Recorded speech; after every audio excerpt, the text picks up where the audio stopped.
Okay, so I was watching a video and there's light in it and it's illuminating these trees in the fall and it's beautiful.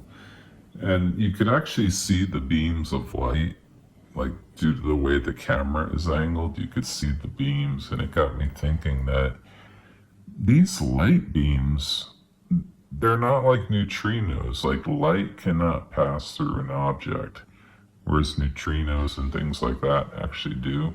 But this property of light where it can't go through an object, it's what gives that object a shadow. And then the shadow is what gives it dimensionality. Is that a word? Like, gives it, it makes it a dimension. It makes it 3D is what I'm saying. Like a shadow is what makes it 3D. So it got me thinking, and doesn't that mean that the dimension is in light?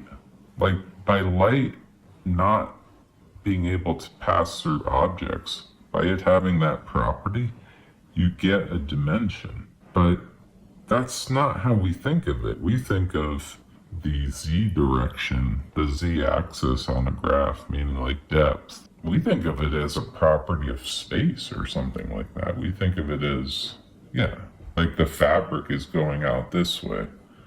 But I'm not sure that's the right way to think about it. I think the right way to think about it might be, who knows what the fabric is doing? Maybe it's flat. But I guess this is getting into hologram theory a bit. But the better way to think about it, I think, is what are the properties of all these particles, of specifically like light in this case? This property it has is what gives you dimensionality. So is it the dimension? What's to say space is more the dimension than light? Like, what's to say the depth of space, the z direction of it, is more accurate than this property of not going through something? Both of them, like, which one is, you see what I'm saying? Which one is causing it? So I think you could look at light as possibly a dimension, which is bizarre. But it's at very least it's bringing on the dimension. But I think you have to. I don't know the logic of this. I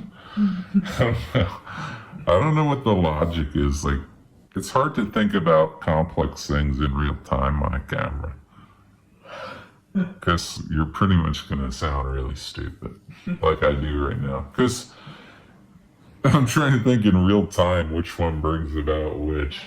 You know, I got excited and wanted to record a video, and now I'm stuck being an idiot in this video because I don't know which is which. I'm stuck. But anyway, if you're smart and you're watching this, maybe you could figure it out.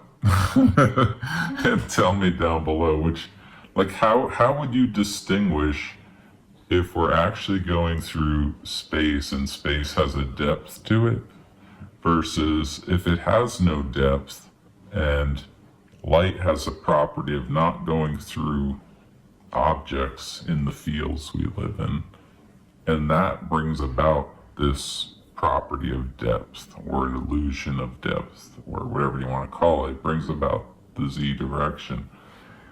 Shadows and highlights you mentioned too, right? Is that the same? Yeah, shadows is not going through. Yeah. So yeah, if you know how to like distinguish which one is which, let me know. There used to be a physicist who watched my channel. I think he got sick of my bozo ideas, but I haven't seen him in like a year. But if you still watch it, sir, can you tell me below, like, what the hell, which one is which and why? Thank you.